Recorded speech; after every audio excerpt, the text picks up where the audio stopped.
We're ready to start. Thank you for coming, and we've got a very special guest tonight who makes an incredible difference to our lives every day, makes an incredible difference to this city, and someone I think we should all be very proud of. He has had an interesting career, most of it in the law, was public defender for a number of years, which we'll talk about, was Metro Legal Director for a number of years, which we'll talk about, and for the last few years has been our mayor. So it's my great pleasure tonight to welcome Mayor Karl Dean.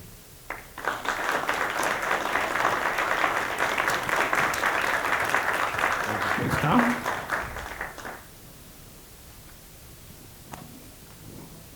Welcome, and thanks for joining us during what for you has been a really busy time. It's been a busy day, yeah. I didn't realize how busy it was until I focused today on this being the interview and knowing what you were going through. You just submitted your budget, which will now go through several readings of the council.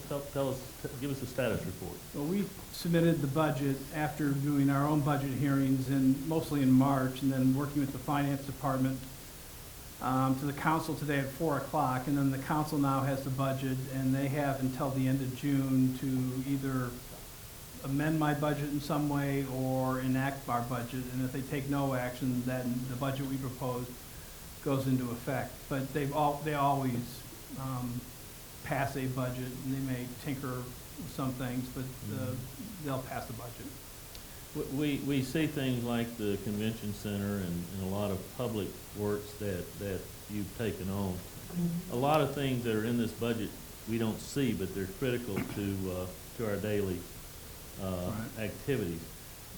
What are the priorities in this budget, and what are some of those things that we won't see but that are so important?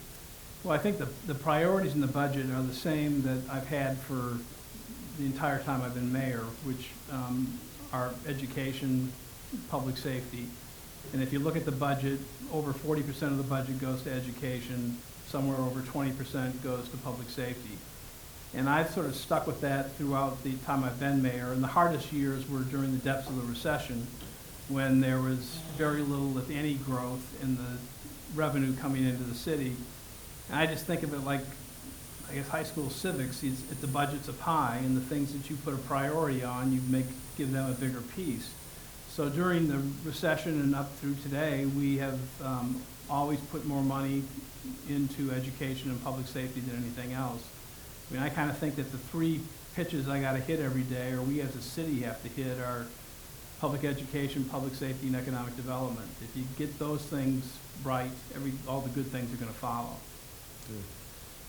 We were talking backstage, and most of your term has been through a recession. Right. I came into office in September of 2007, and of course, shortly thereafter, the recession began, and it was totally unrelated to my election on the ad. But it was, it was really interesting because when I went into office, there were some hints that things were going to happen, and we thought that we might go into a recession at some point in '08, but didn't think it would be anywhere near what we went into. And so you went from a period when I first got in for about 2 or 3 months where there was all this action in the city, lots of economic development occurring, until when you had sort of the meltdown, and everything just stopped. I mean, literally just stopped. You saw condominiums that were being built, they kind of stopped working. Projects that were in the pipeline just stopped, and there was very little, if any, new things being done for at least a year. Mm-hmm. And so that was the hardest time. And then one year we had to run the government on less money than we did the year before. I think that's the first time that's happened in Metro history. But again, I mean, the way I approached it was to make, we held public education, public safety safe, and didn't cut their budgets, and cut most other departments somewhere between 10 and 15%. We probably lost 670 employees during that. I mean, we made the cuts we had to make. And I think, we're coming out of it now. I mean, we've had a few good years in a row now in terms of sales tax collection. Our property values in Nashville have stayed strong, and the city is in a pretty good position. I just learned today that Bloomberg magazine ranked Nashville number 8 as a boom town in the United States. Forbes had us at number 3, but 8's good. There's a lot of energy in the city right now. A lot of things, good things happening. It sure is. I'll come back to Karl Dean, the mayor, in a bit, but I want to spend some time first talking about Karl Dean, the person. South Dakota, Massachusetts, Tennessee. Walk us through that journey. Well, I was born in South Dakota, and my parents both grew up on farms in Illinois. And my dad went to work for IBM. I've been moved, and he went and he worked for IBM sold its time equipment company to a company named Simplex, which is located in Gardner, Massachusetts. So I was born in the Midwest, and that's where most of my relatives are. And at some point, when sort of toward the end of my time in grammar school, I ended up in a small town in Massachusetts named Gardner, which is about 60 miles west of Boston on Route 2, north of Worcester, if any of that means anything to y'all. And yeah, and it was a great city to grow up in. It was about 17,000 people. It's a factory town. It's known as the chair capital of the world. So if you buy an alumni chair, generally those chairs are made in Gardner. And the world's largest chair was outside of my high school. I mean, you could get 15 people standing on the chair. It's chair town. And so I went to high school in Gardner and loved it. I mean, it was just a great place to live. You were at that point, you were 60 miles away from Boston, which back in the late 60s, early 70s was a substantial distance, and it was a big deal to go to Boston. But you were surrounded by lakes and mountains, and it was just a good place to be. It wasn't, it was relatively, it was a blue-collar town. And I went to college in New York City, and I thought when I was in college that I would always somehow end up back in New England. But I wanted to see a different part of the country, and so I went to law school at Vanderbilt. So I came down here in 1978 to start law school. And when I was in law school, I met a woman, and she's a lot smarter than me. And so we fall in love, and we go through like a 2-year period of having frank and open discussions about where we'll live after we get married. I was arguing for Chairtown, and she was arguing for growing, diverse, dynamic Nashville, and I live in Nashville. You really wanted to go back to Chairtown? I'm kind of a person who likes sort of stability, and I liked my childhood, but I really enjoyed my time in law school in Nashville. I mean, Ann grew up here. I mean, her family goes back a long time in Tennessee, and so I got to see the city and really enjoyed law school. But she's what got me here and kept me here, and it's the best thing that ever happened to me because I look back on it. I've been here 30 years plus now, and Nashville has continued to become a more interesting city almost every year. I mean, just watching the growth from when I first arrived here to where we are now. I remember when I was coming straight from New York City to Nashville to go to law school, the first thing I noticed was that there was no ethnic food. I mean, where are the good Italian restaurants? And you can get pizza and spaghetti and stuff, but there wasn't much. It was all pretty much the same. And now you look at Nashville, and it's got one of the most dynamic restaurant scenes in the entire country.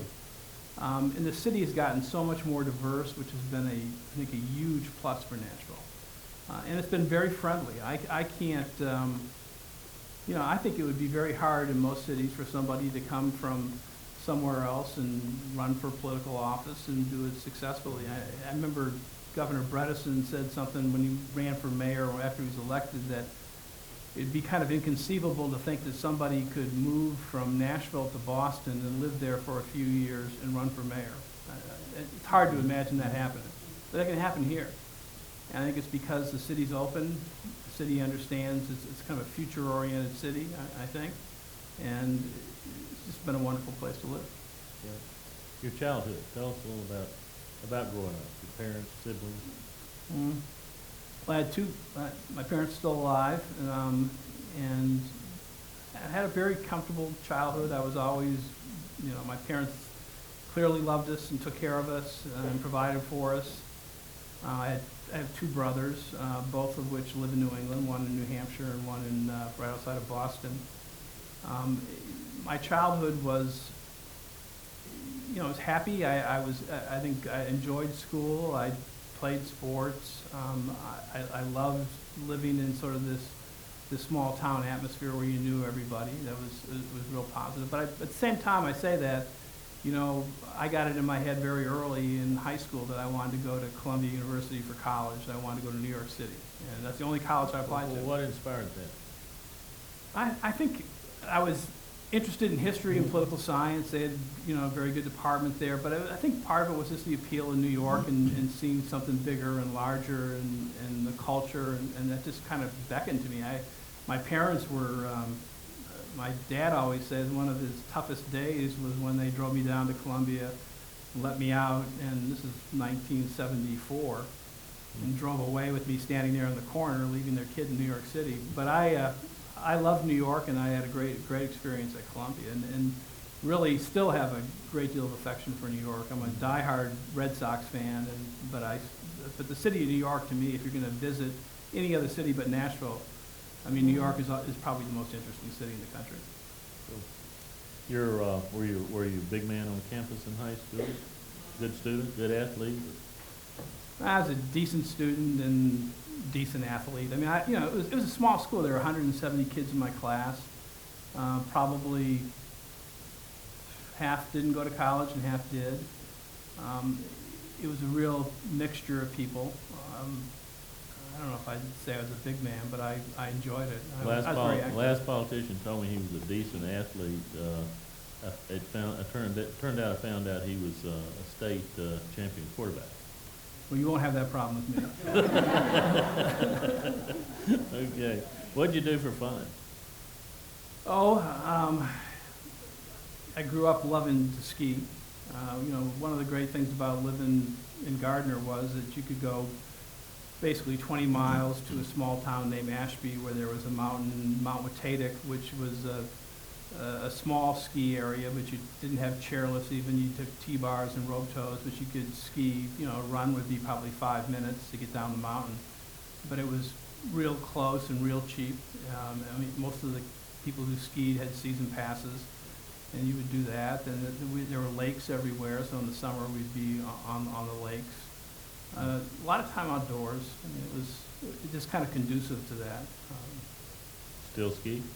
I do. I try to ski every year. I'm getting slower and older, but I love skiing. I think it's a really exhilarating sport. Who were your best friends? A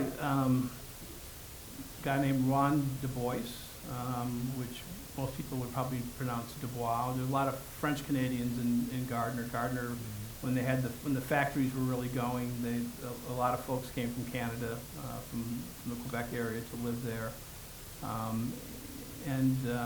Ron was probably my best friend. He lives up in the Boston area now as a stockbroker. Still in touch? Yep. Good. Cool. You still do go to New York periodically for business and pleasure. I was there last week for Mayor Bloomberg had a session on immigration, and I was invited to that, and I went up for a day. And I made a point of getting over by Columbia to go to my favorite pizza place from college. Well, I was going to ask you, what was college like? Were you a good student? Were you engaged, or was it more about the city? Well, I was a good student. I loved the classes I had. I mean, I had some just extraordinary professors, I felt, and really felt I got my money's worth from going to Columbia. It was, they have a lot of required courses there. They have sort of a core group of courses you have to take, which was like reading great books and all, and which I really enjoyed. And then the history courses there were superb. So I worked hard academically, certainly spent a lot of time doing different things in the city. But, it really gave me, I was in New York. I started college in '74, and those of you who remember that time period, in '74, the mayor of New York was Abe Beame. And Gerald Ford became president. Nixon resigned the August before I started college. And you get to New York, and New York is literally falling apart. I mean, it's the budget, the fiscal crisis there was occurring, and there's this, historic headline in the Daily News, Ford to city dropped dead, when the federal government said we wouldn't bail you out. And there was just a sense that businesses were leaving and that the city was not going to survive almost. It was this whole idea that urban America was not going to make it. And by the time I ended college in '78, Ed Koch, who recently died, was mayor, and the whole attitude had changed. I mean, Koch came in and he was kind of a no-nonsense guy. He worked well with the governor, kind of got the city stabilized financially, and then kept it moving. And that's always stuck with me, is just the way New York can constantly reinvent itself. Because, they think of the things they've been through in terms of, high crime during the 90s, which they recovered from, and Giuliani deserves a ton of credit for that. Going through 9/11 and then recovering again. And each time they kind of metamorphose into something different. They've gone from industrial to financial services and creative energy. And it just gives you this optimism about cities. I mean, I love cities, and I think, it just gives you this sense of optimism that cities will always survive. And the cities that really do well are the cities that embrace diversity, the cities that embrace change, and the cities that aren't afraid of reinventing themselves. It's that old Bob Dylan line that if you're not busy being born, you're busy dying. And you got to think about, you're always being born, you're always creating something new. And the cities that have good leadership. Yeah, I think leadership is important, but, when people say, Nashville's a great city, good job or something, it's really the city. I mean, I'm a lucky guy. I can't think of many mayors who can say what I can say without any hesitation, that Nashville's best days are still ahead of it. I think Nashville, when I'm done, and I'll be done in a couple of years, but that when I'm done and 5 years later, this is going to be a better city, 10 years later, it's going to be a better city. I just think we're at an interesting point in our history where there's a lot of momentum, and it's going to keep going. And I think the city embraces it, and I think Nashville's always been the city that when they get to a crossroads, I'll give you two examples, and they're both very relevant for right now. In 1963, we just celebrated the 50th anniversary of the consolidation of the government and the creation of Metro. That was done through a referendum. That was a major decision, and very few cities around the country and counties have been able to do this. But when we got to the point of making that decision, the city picked the forward path. Another example I would give is early on in my first term, we were confronted with this whole issue on English only. And I think we're the only major city in America that has gone through this, where a petition was taken out, they got the necessary signatures to put on the ballot this concept that the charter should be amended so that the city of Nashville only does business in English. So unless there's a federal law that sort of nullified what we did, it meant that we couldn't give information out in any other language. If an employee of ours spoke another language, they couldn't use that language to talk to somebody who spoke that language. Our mutual friend Greg Heinelt, the deputy mayor, speaks German. He wouldn't be able to speak to somebody in German if they came to the office. It was it was at the height of the anti-immigration period, and so you get this thing on the ballot, and I'm nervous about it. I'm clearly very much opposed to it. But this great coalition came together of churches, and the ACLU, labor, big business. People just got it. It was bad for our city, and it was defeated overwhelmingly. But that's a major crossroads, and we're the only sort of city that's been tested in that way, and we passed the test. And I think that kind of thing gives you a good feeling about our city. But playing devil's advocate with your earlier statement, consolidation would not have passed, English only would not have been defeated without some pretty savvy, pretty diligent leadership. Your term limit is in 15. Right. How important is it, the choice of mayor that we make following you? Well, I think it's very important. Nashville has a strong mayor system. I mean, the mayor has certainly not unlimited power, but the mayor can sort of propose the agenda, and then try to move that forward. And I think it's important that the next mayor be similarly committed to moving the city forward. I mean, I haven't been able to accomplish everything I wanted to do. I'm not done yet, and maybe we'll get there. But you know, on issues like education, which I think is so critical to the city, and issues on economic development, which to me is just saying that we want to be a city where jobs are created, where people can come and live the American dream and live their own dreams. You need to keep moving forward. And we're confronted with major issues like education. I think transportation is a big issue for Nashville. I think preserving the quality of life here, environmental issues are all big. And I'm sure I'm leaving out some, but all of those things require setting, I think, a progressive in the sense of moving forward, not any sort of political orientation to it, agenda for the city, and sort of the confidence that this city can, as I say, keep becoming a better city constantly, which I think it can. What did you think you wanted to be when you were growing up? Well, I was always been a big lover of history and biographies, and I've been interested in politics for a long time. I was sort of naturally drawn to law. I think for a while I thought I'd be a lawyer, and I didn't know that necessarily I'd run for elected office. But I've enjoyed being a lawyer, and that was on my mind probably back in high school. Yeah. What period of history most interests you?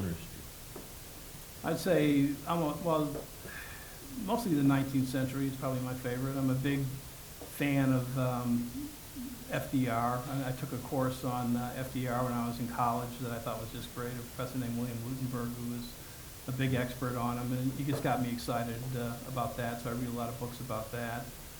I like reading books about elections. I've almost read a whole series of books on American elections, and I'm sort of starting to get into reading about British politics right now. You read a lot?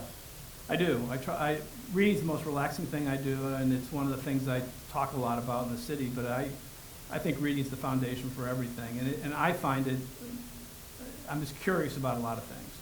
And so I try to take the bus a few times a week. Bus is a great way to read. I always read before I go to bed. I mean, it's a great way to relax. I can't, when I'm on an airplane, I'm always reading a book on an airplane, and it just drives me crazy when you're sitting next to somebody who gets on an airplane for a 4-hour trip and they don't bring anything with them, and then they start reading the catalog and the thing, and you're thinking, my gosh, this is what a waste of time. Yeah. Wait till cell phones are allowed. Yeah, yeah, and the reading. Yeah. Your favorite book? You know, my favorite novels are probably Charles Dickens. I mean, David Copperfield's Great Expectations. I really like those. I've recently read, I was just actually talking to somebody about this today, the Hilary Martel books about Robert Cramer and Sir Thomas More, Henry VIII, Wolf Hall, and Bringing Up the Bodies. 2 historical novels, but if you haven't read them, they're just unbelievably good. Great stories, and you can't put them down. And it's got all the politics and Machiavelli stuff going on in it it's really interesting, and the characters are well done. Go to movies, watch TV? I watch some TV. Watch Nashville, I guess. I watch Nashville, yes. Well, my favorite show, hands down, is The Simpsons. I love The Simpsons. And what do you like about The Simpsons?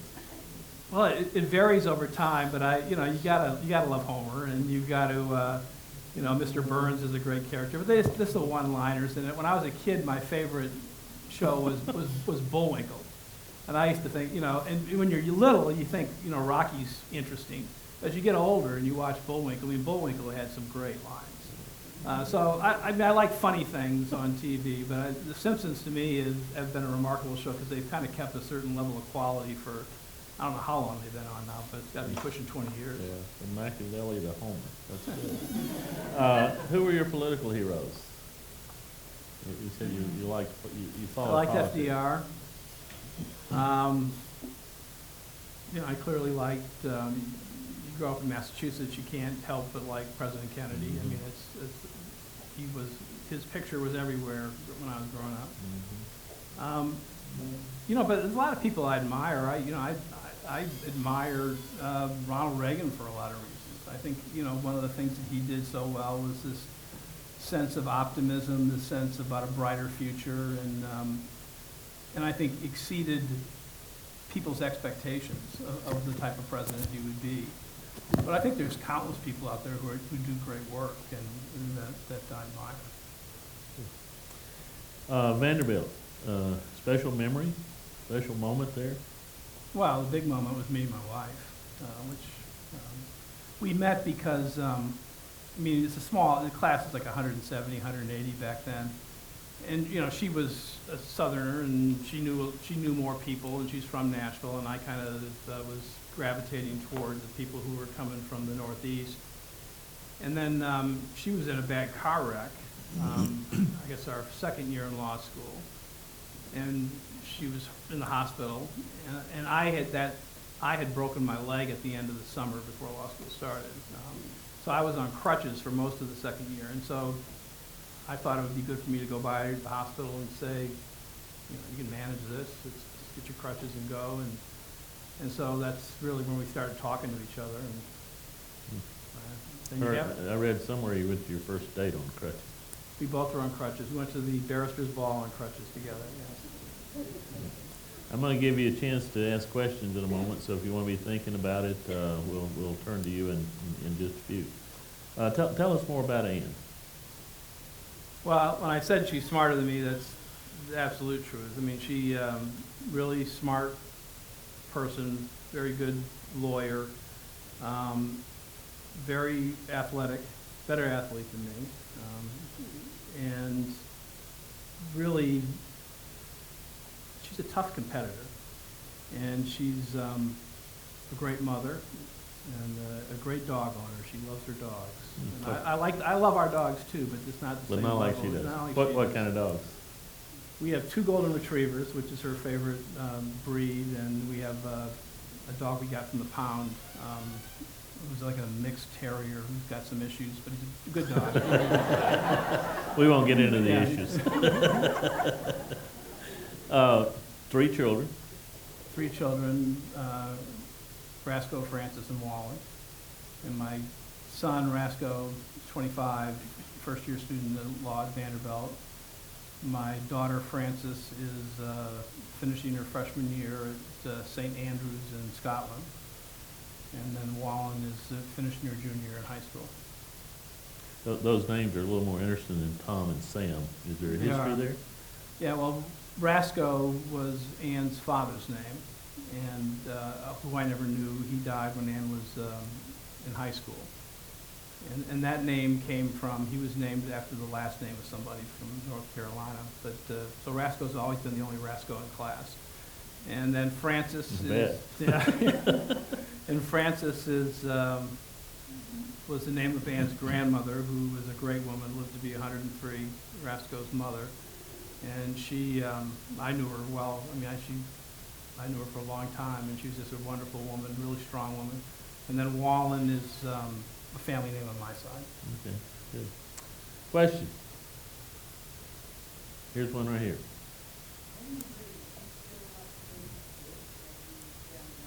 Great question. Books. I have experimented with the Kindle and other devices, but I like the feel, to hold the book. I mean, I also like to underline. It keeps you active. Yeah. Yeah. It's I find with the Kindle, somehow it's not the same experience for me. It's certainly a lot easier to travel with the Kindle, but I tend to carry more books than I need to. Oh, no. Another question. Here's one here.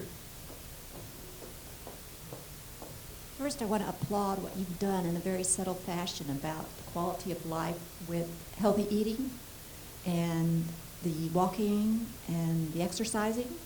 And I have 2 questions. It seems to me the timing is perfect for a woman mayor. And since Ann supported you, she seems like a reasonable person to be the next candidate. So I want to know about that. And then the second question that I have is, I want to know what you are doing right now, planning-wise, for inter-county relationships and how we're going to deal with our neighbors as our borders kind of meld, people crossing over the county lines. Good question. Well, if Ann runs for mayor, I will certainly endorse her. I don't know. I don't know that she will, but if she does, I would certainly. As I say, she's very bright and she's strong and she's very competitive. In terms of relationships between the counties around us, I mean, one of the things that we started back, I think in '08, was something called the Mayor's Caucus.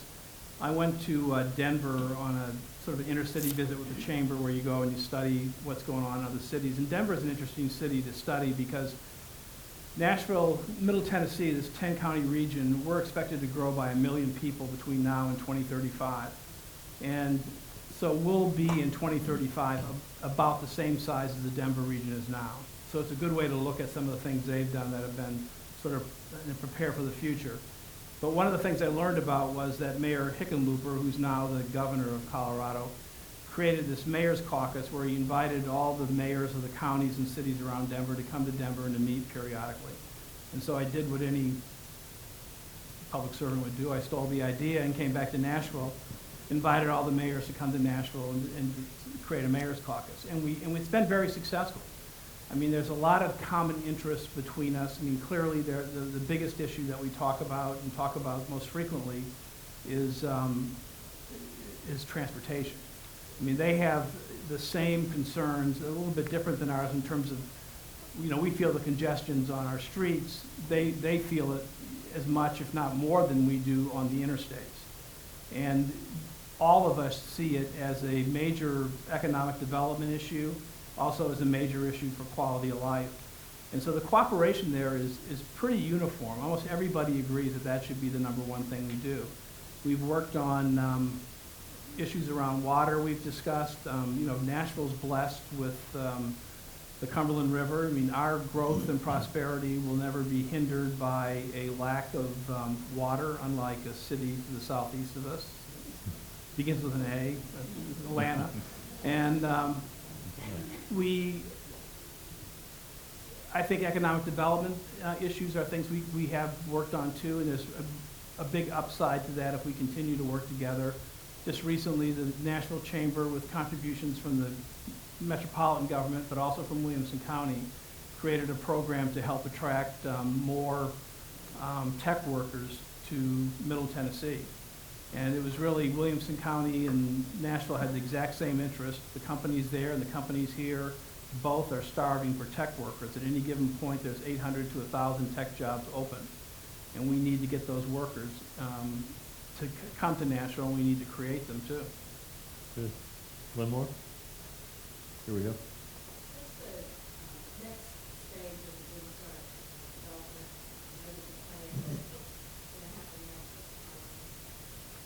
Well, we're looking at the plans right now, and I think I did the budget today, and we'll file the capital budget probably next week. In that, there will be money for open space acquisition and for riverfront projects. So we're looking at the riverfront proposals right now, also with the proposals for Sobro, south of Broadway, where we just did a study there. And so I think what's going to happen next will probably be on the west side of the river. And it'll be a good thing, but I'm not ready to make any announcements about it yet. Oh, come on. It's not finalized yet. Graduated from Vanderbilt. What then? Before the public career began? Ann had a clerkship in New York City for a federal judge, and then I worked in a law firm in Massachusetts for a year before we were married, and we kind of saw each other every weekend. And then we moved back to Nashville. And when I came back to Nashville, what I really wanted to do was to do trial work. And in the law firm I worked for, I had this kind of niche where I was doing litigation, but if a client's kid got in trouble or an employee of one of our corporate clients got in trouble, I got to handle that. And I loved it because it was like you go to court by yourself, you get to talk in court. And so I decided this is what I want to do. And so I applied to the DA and applied to the public defender. The DA didn't have an opening, the public defender did, and I went to work there, and it was a great job. I mean, I spent 16 years doing it. I was the elected public defender for probably 9 or 10 of them. But, you know, it's the type of job where you can get as much out of it as you put into it. If you want to make yourself a better lawyer and you work at it, and you take courses and you try, you get so much experience that you can do it. And then you had this feeling that every day that you did something that was helping people. I mean, whether it was, if you're handling the misdemeanor, or you're getting somebody out of jail, or whether you're getting the drug treatment they need, or the mental health treatment they need, or whether you're representing somebody who's found not guilty, or whether you're getting the person the best possible resolution of his case that may involve a lengthy stay at the penitentiary, but still the best possible resolution, you feel you've done something. And for me, it was a real eye-opener, because I had this, when I was working for a law firm, and when I got out of law school, all I thought I had to do was I had to work for a big law firm. And I didn't, in law school, I didn't think about public service, and I didn't expose myself to that. And so when I fell into this job at the public defender's office as an assistant, it was such an eye-opener. And I always thought that if you go into the public sector, you're not going to be around the same quality of lawyers. But you know, Jim Weatherly, who was a public defender there and hired me, and he's still the best trial lawyer I've ever seen. He's a great lawyer. And so I was around good lawyers and good judges and good DAs, and it really gave me a sense that public service was something I was interested in. And so I stayed with it, and then when the position became open, I ran for it and was elected 3 times. Pretty thankless job, though. You know, well, in some ways it is, in some ways it isn't. If it's thankless in the sense that you're not going to get a lot of thank you notes. But it's not thankless in the sense that it is always interesting. It's always compelling. It gives you all the room in the world to make of it what you will in terms of improving your own skills. And you do get thank yous, and they mean a lot. I don't know if you have time, but I have a little story I could tell. No, tell us. Well, right after I got elected mayor, I took my car to have the oil changed across from Rotier's, and I was just going to walk into work, and so I started walking to work. And From Rotier's to the courthouse? yeah. So I had time. It was a nice fall morning. So I'm walking into work, and this guy says, you know, hey, don't I know you? And I looked at him, and I go, no, I don't know. I just keep walking. And he goes, no, you were my lawyer. And so I stopped and talked to him, and he said, you know, it's a case I probably handled, you know, many cases like this where he was accused of something, and he was in jail, and I represented him on what's called the jail docket, and he got probation, and he got whatever he needed, and he got his life in order. But he says it's been 10 years ago, and he said, you know, now I got my life in order, and thank you for doing this, and now I'm working at this place doing cleanup stuff, and I'm working, and I'm living good, and got a family. I just want to say thank you. And you know, that moment, you can think, you know, I can go through a couple of days of my job now and think, I don't know if I'm helping anybody, but I know I helped that guy. Mm-hmm. And, you know, he helped himself more than anything else, but that was a really good feeling. Great story. Really good feeling. And you get, that happens periodically. Great story and a good walk. You were attracted to the drama and the performance of the courtroom, and yet to many you come across as a really low-key, kind of laid-back, quiet guy. Explain that dichotomy. Well, I think I'm a little bit quiet, you know, in social situations until I feel comfortable. But you know, it's like, I don't want to say it's like theater, but it's sort of like politics. I mean, you have to turn it on for what you're doing. And so I love trial work. I mean, I don't know if I'll ever go back to it, but I certainly enjoyed going to court and doing trials, and I enjoyed campaigning. So I think there's a part of me that is not that shy. As an elected official, there's the work and there's the theater. Right. Which do you like the best? You know, I like them both. I don't know if I'd say there's a public aspect of the job where it's important, I think, that the mayor be accessible to folks and that he goes to places all over the city. And there's all sorts of functions you can go where something's being celebrated or someone's being honored. And I think it's important to do that. And I like people, so I enjoy that part of the job. I also enjoy the work part, which is, you know, probably the most important thing we do as any executive would do is the budget. And the budget is never, I haven't had an easy one yet, and I don't think I'll get one, but it is really interesting, and it's your opportunity to sort of set priorities and kind of make things move in a certain direction. But the best thing about my job is it is never boring. Every day is different, and you get half your time you're in the office doing work, and the other, and then half of the time you're working, but you're out in the community meeting people, seeing people, and that's fun too. Your proudest accomplishment since you've been mayor? Well, I mean, the things that you can point to as like an accomplishment, I would say I'm really proud that I was involved in bringing Teach for America to Nashville. I think that was an important thing to bring this program that takes idealistic young people fresh out of college and brings them to our city to work with kids who are at risk.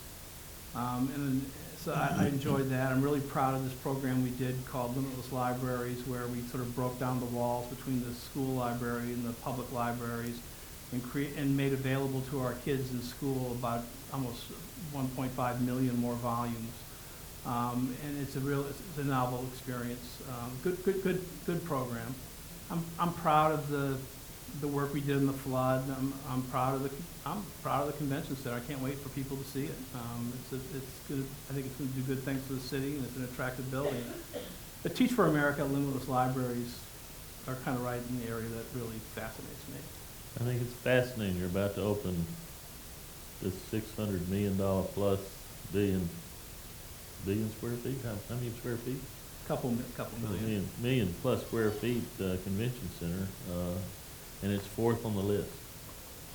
Well, I'm proud of it, but it's. I do think the most important thing for Nashville is education. It is absolutely the most critical thing we have to get right. I mean, if you look at the city where we are right now, in terms of what's happening with the economy, I think we're doing very well in public safety. There's still things for us to do. We're not where we need to be, but we've made a lot of progress. But education is the one thing, if we got that right, and we were at a place where we were giving every kid in Nashville the type of education they deserve, this city would be unstoppable. I mean, we got to be at a point, the way I define success for education is that when a young couple is deciding where they're going to live, that they pick Nashville, and public education is the plus factor. When a company is deciding where to invest, where to relocate, where to expand, they pick Nashville, and education is the plus factor. If we can do that, I mean, things are going in the right direction now, but they would really be going in the right direction in a really positive way for everybody. You get passion in your voice when you start talking about that. Is that your passion? It's certainly my passion as mayor. I believe fundamentally that is the issue, so I've been probably more involved than normal for a mayor who's sort of removed by the way the government's structured from the education system. But I think it's the issue, and it's probably the issue for most cities, but it clearly is for Nashville. We're just not where we need to be in terms of student achievement, and we need to be offering better for our kids. You mentioned the flood. Was that your greatest difficulty as mayor? That was certainly the greatest short-term challenge, and the recession ranks up there. I mean, the recession really was, as I said, everything froze up, and there was a lot of tough decisions to make. But the flood was, occurred. One day, we have a warning that we might have possible flash floods, and then the next couple days you get 14, 15 inches of rain. We have the worst natural disaster in about 75 years, and that just absorbed us for 3 or 4 months. And the story of the flood, in my mind, is just the citizens of Nashville. I mean, you talk about another sort of coming to the crossroads. I mean, there's one way for a city to react, and there's another way for the city to react. And our city reacted by people looking after each other, people just kind of rolling up their sleeves and getting to work, and everybody being generous and caring about each other. And that had a remarkable part of our recovery. We had 25 to 30,000 people within the month of May alone volunteering and picking up and helping each other, which is, to me, that's the story of the flood. Great story. Your biggest disappointment as mayor? so far? Hopefully you won't have many. Well, I mean, clearly the thing that wasn't successful at persuading people to my point of view or what I thought needed to be done was the whole fairgrounds issue. I'd say that politically was the biggest one, but we'll see what happens in time. But that clearly, I didn't get what I was advocating for. So as a lawyer, I'd say I failed as an advocate. Biggest thing still to get done in the couple of years you got left?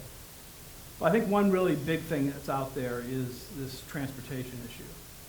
As I said, Nashville region is going to grow by 1 million people between now and 2035. And I think one of the decisions we have to make as a city is whether we're going to invest in mass transit. You know, we have a proposal now for bus rapid transit with a dedicated lane, which would be, I think, a game changer for Nashville. But I think it's really important for quality of life reasons. It's important for economic development reasons. You know, the two cities that we compete with most directly, the two cities that I hear about all the time when it comes to economic development are Charlotte and Austin, and to an extent Raleigh. Charlotte and Austin both started light rail systems in the last 3 years. Raleigh-Durham has approved a recent referendum for money for mass transit. And I think to attract companies, to attract smart people, to attract people who want to live in a community that has good quality of life, we got to be serious about that, and we got to be willing to move beyond where we are. And that's going to be, I think we'll hear a lot about that next year. Transit, a lot of people think it's early. The convention center, some people think it's too big. Risk. You come across as a risk taker. Do you think of yourself as a risk taker? I don't think that's my personality. I think each of the things that we've done that there's an element of risk to were well thought out, and I felt pretty secure doing them. You know, the convention center, when you think about it, that's a project that had been talked about in Nashville for many years. I come into office, I ran on it, I talked about building it when I was running, and I decided we're going to move forward. And then we go into the recession.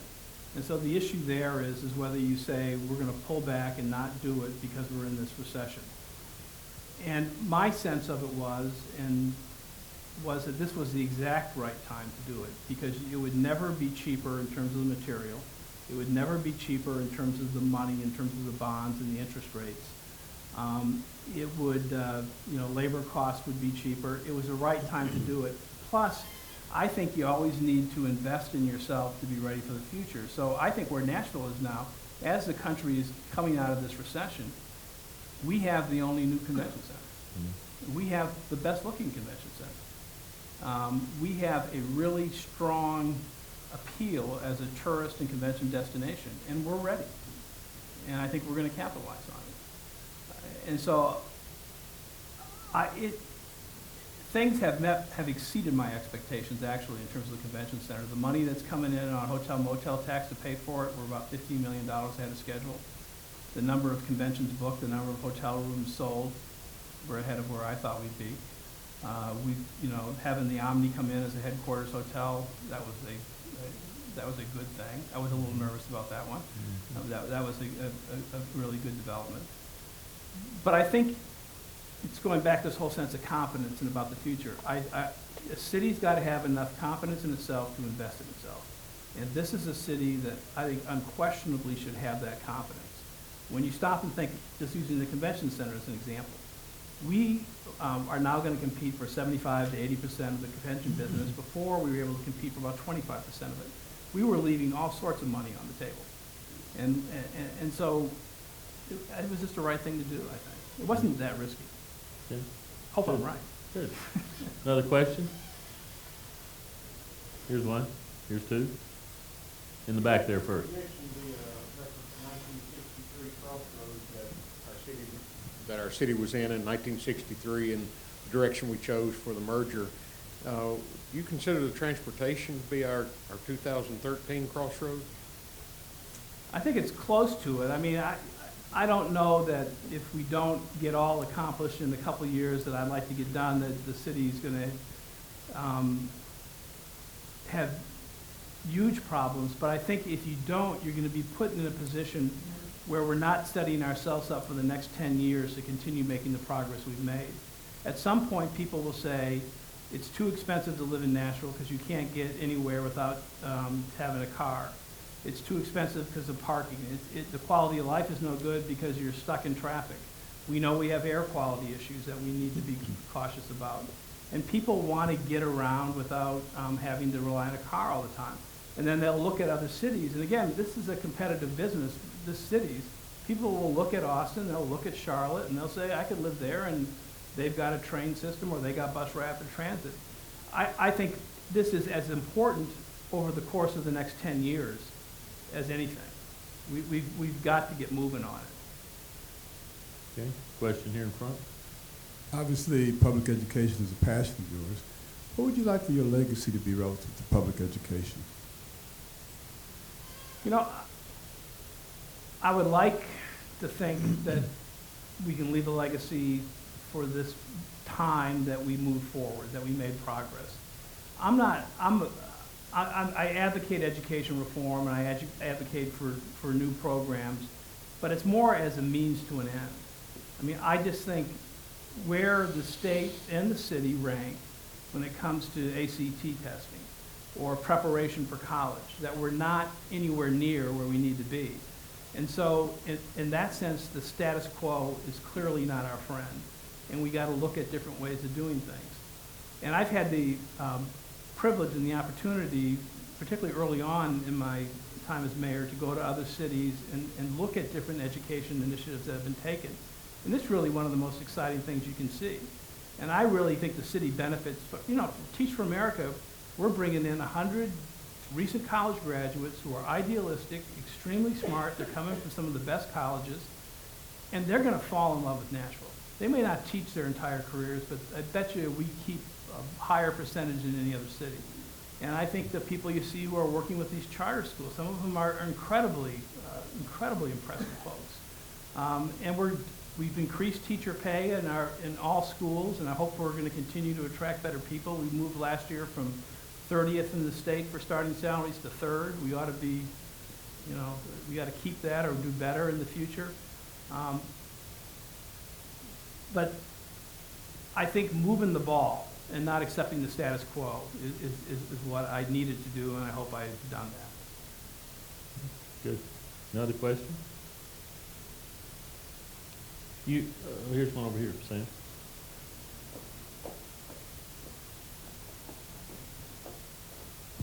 Use the mic.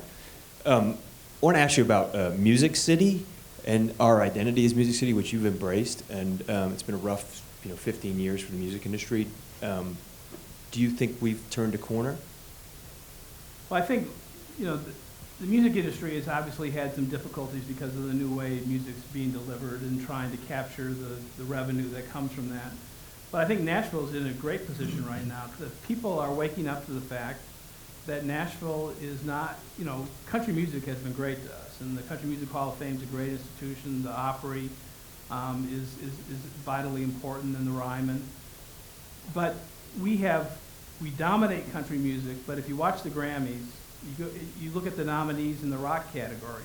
I mean, there's the Black Keys, who won this year. There's the Kings of Leon. There's Kesha. There's Jack White, who lives in Nashville, is considered one of the most interesting people in rock music. We got a great symphony. We got bluegrass. I mean, there's just a huge excitement about creative action in Nashville.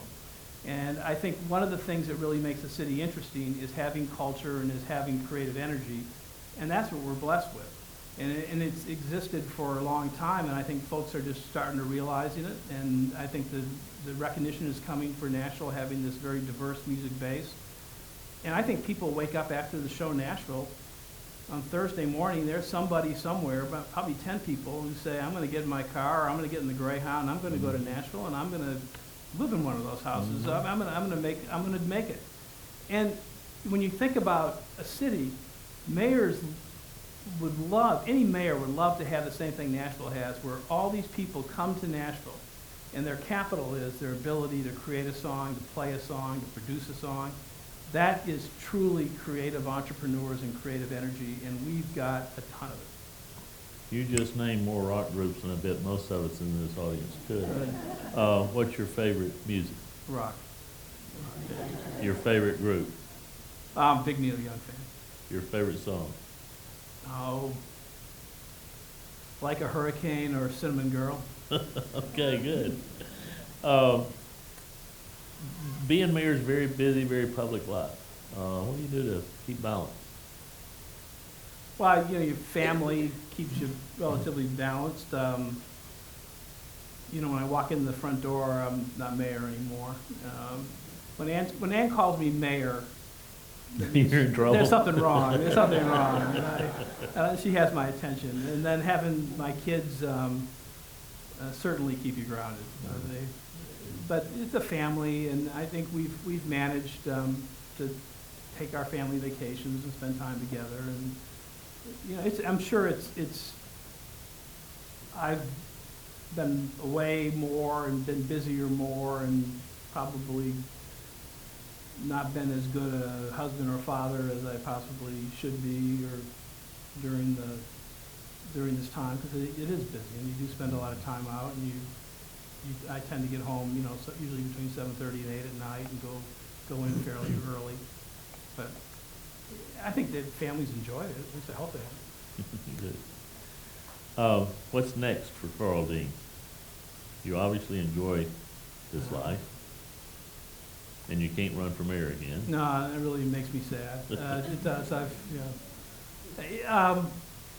I don't know. I mean, I would love to stay in public service, and whether that means running for another office, you know, we'll see. I mean, you know better than me. There's so much luck and timing involved, and so I'm not sitting around right now planning anything like that.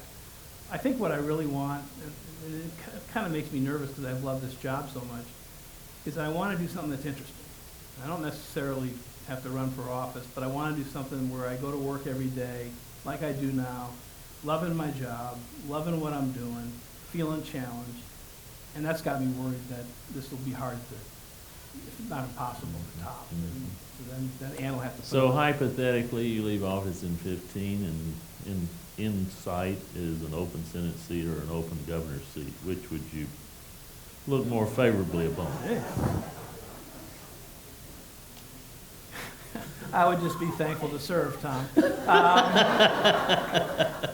I don't know how to answer Compare that. the offices, legislative versus executive. Well, you know, I had my experience in life. I mean, the public defender's office, we probably had 60, 70 employees, and then of course this job is obviously an executive position, which I've really enjoyed. And the best thing about this job, I think, is that you see results. I mean, you do something, you appropriate money here, and then you see a result of that, which I think, but I've never been a legislator. I mean, I really don't have a way for me to judge how I would react to that.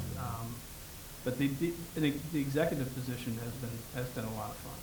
Okay. Tell us one thing we don't know about you. Oh, that's too hard. There's probably a lot of things people don't know, but well, I'll tell you one thing I'm doing. I'm taking boxing lessons in the morning. Oh, we didn't know that. Why? Because that's what Ann gave me for Valentine's Day. And I've loved it. It's not like I'm going to go another career, but it's great exercise. Fascinating. And I mean, it's a lot of cardiovascular, and you really get a good workout. The trainer is real fun, and I feel good after doing it. Knocked anybody out yet? I've not ever hit anybody. Hit the bag. Hit the bag. Well, our time is up. I keep thinking these things can't get any better, but they do. This was a great evening. Thank all of you for coming, and let's give our mayor a great round of applause.